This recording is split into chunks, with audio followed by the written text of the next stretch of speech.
Hello my friends, and welcome back to my channel. This is our Simple Abundance year with Sarah Ban Beathnach's book, Simple Abundance. And if you've been following my channel for a while, you know that on occasion I will deviate from the book and add in my own little sprinklings. And that's what today's video is going to be. It's inspired by yesterday's video, and actually the one before that as well. But in yesterday's video about True North, there was a phrase in that entry, it was a quote, I think, during the section about Georgia O'Keeffe, where it was talking about living one day at a time. And I think it's easy when we think about the concept of True North and knowing what our destination is and being goal-driven and task-driven and all that, like, you know, that really comes from my own personality. I like to have lists and check marks and stickers and things like that for accomplishments. But it's easy to forget the things about everyday existence and making the journey enjoyable. And I know from some of your comments on that last video, is something that we forget sometimes, that the journey is the important thing. It's the thing that matters the most, not whether we reach the final destination, because we're all going to die someday, right? So I guess that's the ultimate final destination. But whether your true north is becoming aligned with your soul or reaching a certain time in your life or achievement,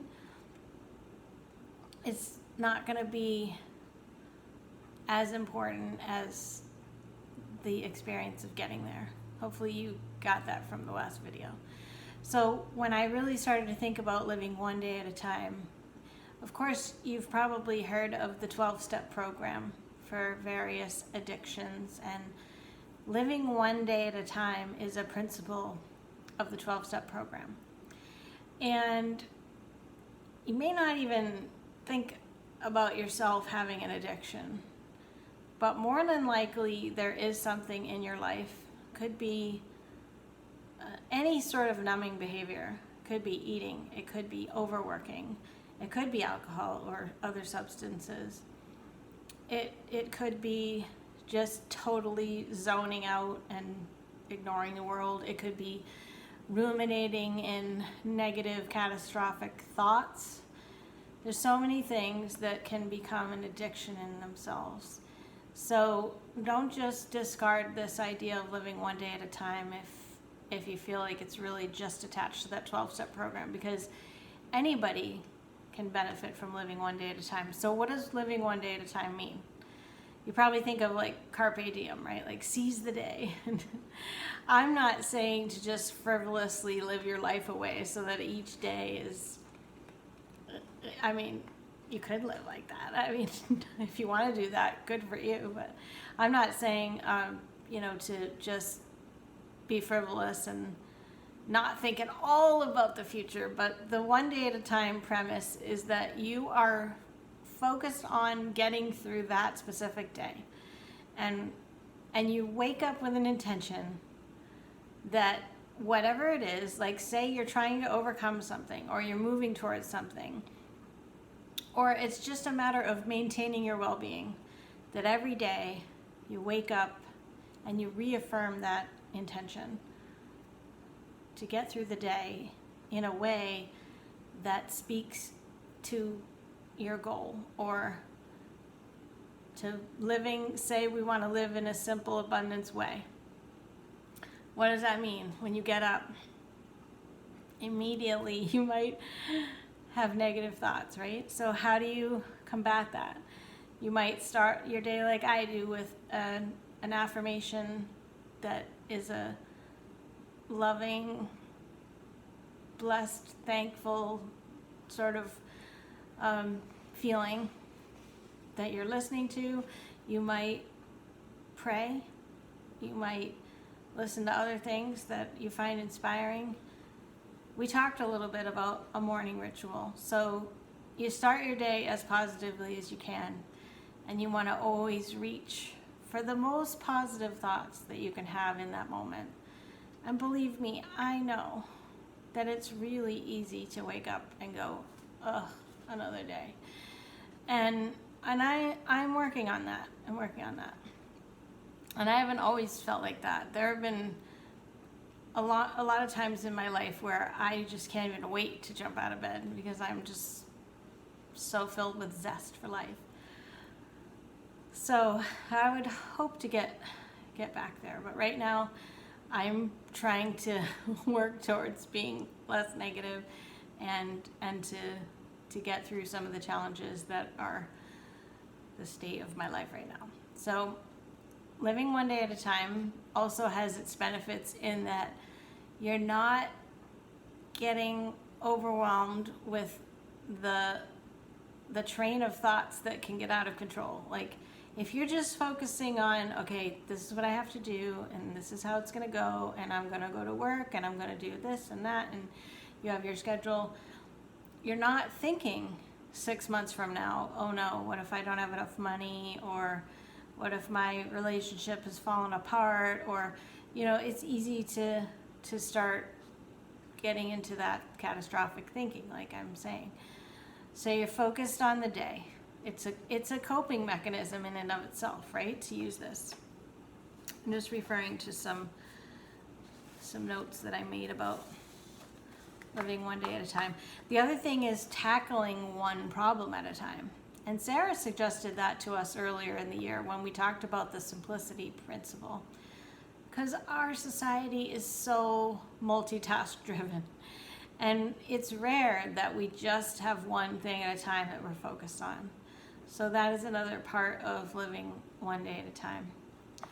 So while it's important to keep that true north in mind, if you're focusing on the journey and you can live one day at a time, then that can have a positive effect. So we've talked about Sarah's principles: joy, harmony, beauty, order, simplicity, and gratitude. And we know about the monthly joyful simplicities. And hopefully you've made your list of things that you enjoy doing also in addition to those things. I had to revisit mine recently, and not unlike the summer bucket list that needed to be modified for this year, there are some things on there, on the things that fill my love tank. Like I love to go to the movies, but can't do that right now, although the drive-in has just recently opened, so I could do that.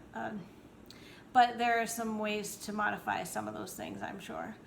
But I challenge you to, I know I've already, I hope it's not an over challenge, but I challenge you to do what Sarah said and have that hour a day for yourself. And hopefully, in addition to that creative time that you're having, even if it's just thinking, journaling, whatever it is, hopefully you can compile some things on top of that. And I'm just going to give you some suggestions. And these are some things that I'm working on for my own healing.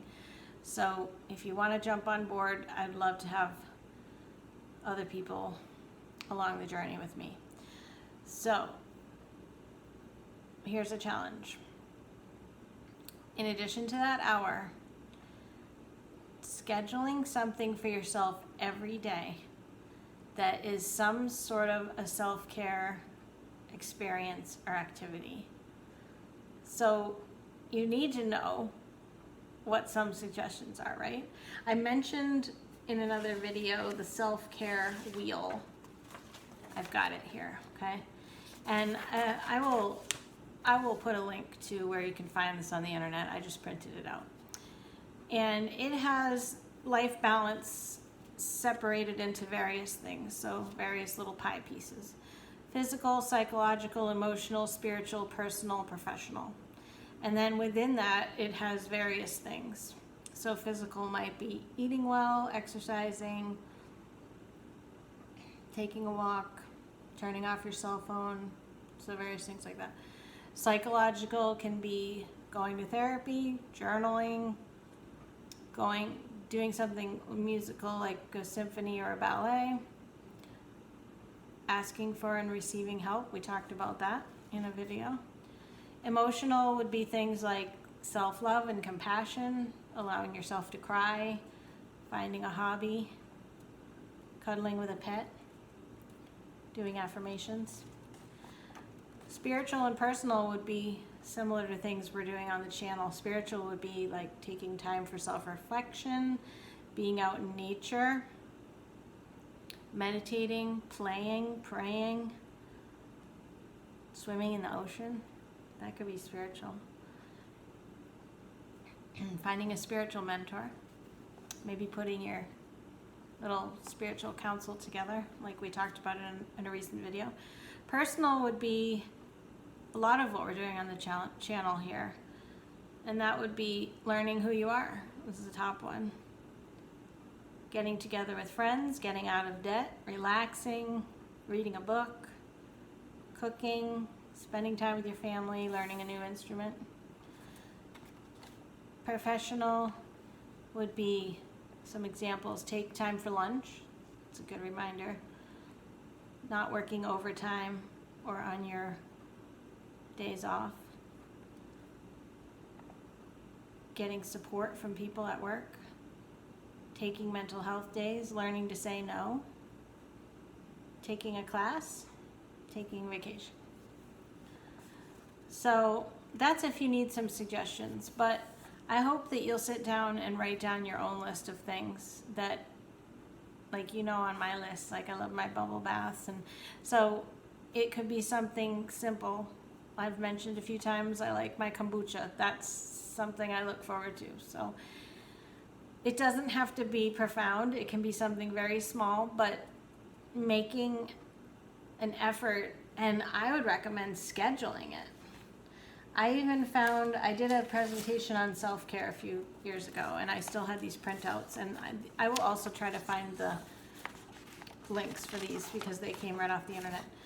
So I think you had to take a self-care assessment to get to these, but it was free. This is actually like a little chart, and you could make your own as well. And it has you chart out for the days of the week, and also this person that put this together split it up into body and energy, mind and spirit, family and home. And then there's also one for the 30 days. So if there's a specific thing, maybe it's, you can make self-care habits. And so you're checking off that you did it. So that would be another way to track it. I like my tracking sheets and my to-do lists and things. So self-care is really important. And that's really a part of having a happier journey. And what about the person who's on the journey with you? And I don't mean a significant other, I mean you. What about that person? What are you doing in addition to the things like self-care that you're doing? What are you doing to foster the love for the person inside? I have one more challenge for you.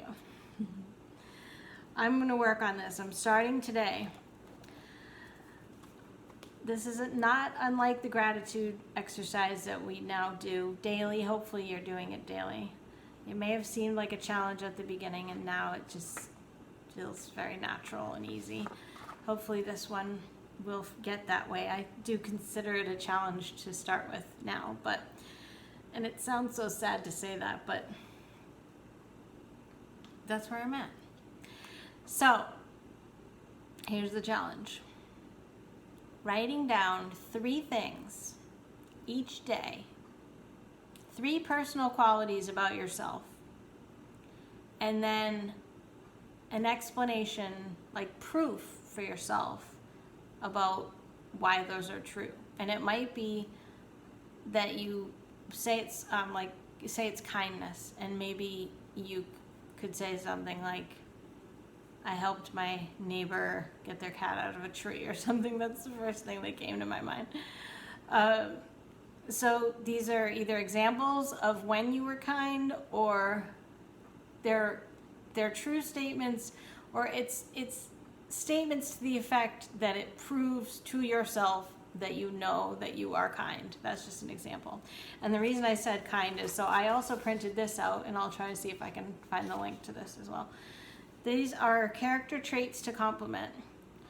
Because if you're struggling to think about, say, this is a challenge to come up with 3 things that you're going to say about yourself, that might seem challenging at first. So if you have this list and you choose 3 for the day, then that might make it easier. So I hope you'll do that with me. Wonder if you've ever done anything like that before. Maybe you don't feel the need to do that, but I know for myself that I would find that to be something of value and something to remind myself, those statements of truth, the proof. We talked about miracles. We talked about, having that faith bank so that you know things are true. That's a part of switching around negative thoughts, and I've mentioned that a few times. There's various work. I mentioned The Work by Byron Katie. Her work is called The Work. And there's also various forms of therapy too, where you may have a thought or a feeling and you evaluate it. You actually make a list of all the reasons why you're telling yourself it's true. And then you make another list about the proof to the effect that it's not true. And you really evaluate it. And there's another step to it I'm forgetting. Well, I know you have to turn the thought around. So, for instance, say you're looking for a job and you feel like you're not qualified for anything. And so you may have a list of all the reasons why you're not qualified. And then you have to make a list of all the reasons why you really are qualified. And it might be shorter. You might lean more to the negative. I can relate to that. And then you're also turning the thought around. So coming up with new statements. So if you feel like you're unqualified, there may be new statements like, well, I was qualified in the past, or sometimes people see that I'm qualified, or I am qualified for something. And so you're coming up with new statements. And you're hopefully turning those things around. So that's why I think this whole challenge of the complement of the character traits should help, because it's also, you don't have to disprove it. You're only proving this one. That makes it a little bit more easy. So you're sitting down and having some time with yourself. That could be a part of your self-care. I hope you're making some time for self-care. And I hope if you're feeling overwhelmed that you will consider thinking about one day at a time. One day. That's all you have to get through. This is a really great reminder for me. And I like the idea of knowing that true north is there and seeing it. But I don't want to get lost in the journey, and I don't want to get overwhelmed with how I'm going to get there, or feeling hopeless that I might not, So that's why I was really struck with the thought after that entry yesterday to talk to you guys about living one day at a time and sprinkling in joyful simplicities. And I know for me, I have to make it a to-do list for myself, or I won't do it. And another thing is to be thinking about, this might be something to think about for you too, is thinking about a reward for yourself. Say this challenge of 3 things a day seems like it's going to be so overwhelming. Well, coming up with some ideas for some rewards at the end of the week when you did it every day. The reward might just be you feel so much better. You look at yourself in the mirror and you see some new qualities that you had forgotten that you had.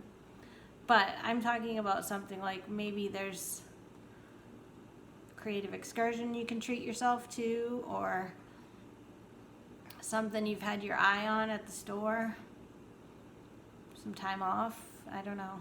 have to contemplate that list, but you want to reward yourself, because change can be fun if you make it fun. I hope you got something out of this chat today. Hope you're doing well. I hope you're not feeling overwhelmed, and if you are, that you can consider some of these things and do the challenge with me. There's a bunch of them here, but as many as you can. And we'll have a happier journey together. I'll see you guys on the next video. Thanks for watching. Bye-bye.